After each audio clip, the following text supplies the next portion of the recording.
Ya, jadi Bapak Ibu, dalam satu mata kuliah biasanya tidak hanya terdiri dari satu kelas. Jadi misalkan saya di sini mengampu mekanika tanah. Nah, mekanika tanah itu kan terdiri dari kelas G1, kelas C1. Nah, tentunya hal ini akan merepotkan jika kita harus membuat kelas untuk masing-masing kelas tersebut. Jadi misalkan kita bikin kelas virtual untuk G1 sendiri, kelas C1 sendiri. Padahal dalam satu semester kita tidak hanya mengampu untuk satu mata kuliah. Nah, ternyata Kulon ini memfasilitasi bagaimana dalam satu kelas virtual itu terdiri dari beberapa kelas. Jadi cukup membuat satu kelas saja, nanti di dalamnya ada 3 kelas, 1, 4 kelas, 5 kelas, dan seterusnya. Nah, aktivitas di dalamnya nanti itu akan bisa di-set berbeda-beda.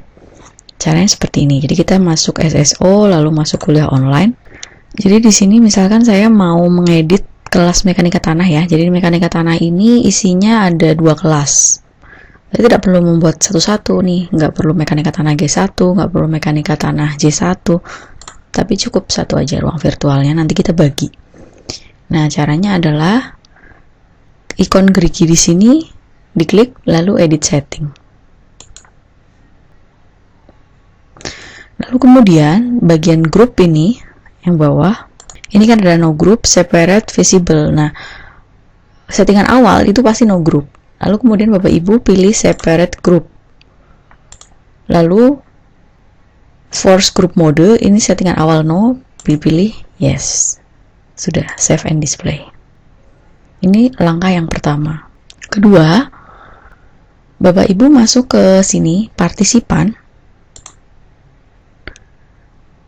Lalu pilih ikon gerigi di sini, kemudian enrollment method. Nah, di sini add method.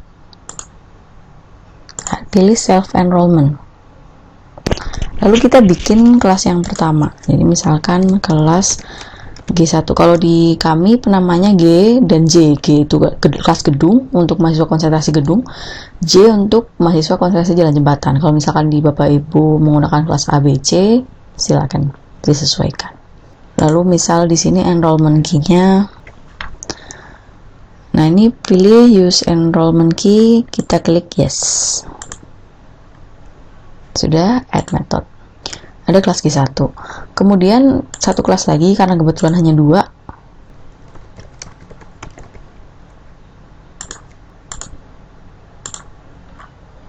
Add method. Jadi sudah ada 2 kelas di sini, kelas G1 dan kelas J1. Selanjutnya kita masuk lagi ke partisipan. Lalu kita pilih grup. Nah, di sini kita create group. Kita ketikkan group name-nya sama dengan tadi, kelas G1. Ini boleh diisi, boleh tidak. Nah, enrollment key yang di sini itu nanti akan dibagikan kepada mahasiswa. Jadi dibedakan dengan enrollment key yang kita buat pada self enrollment tadi di awal. Jadi enrollment key-nya misalkan.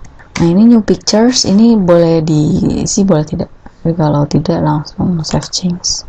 Lalu kemudian kita membuat satu grup lagi, disesuaikan.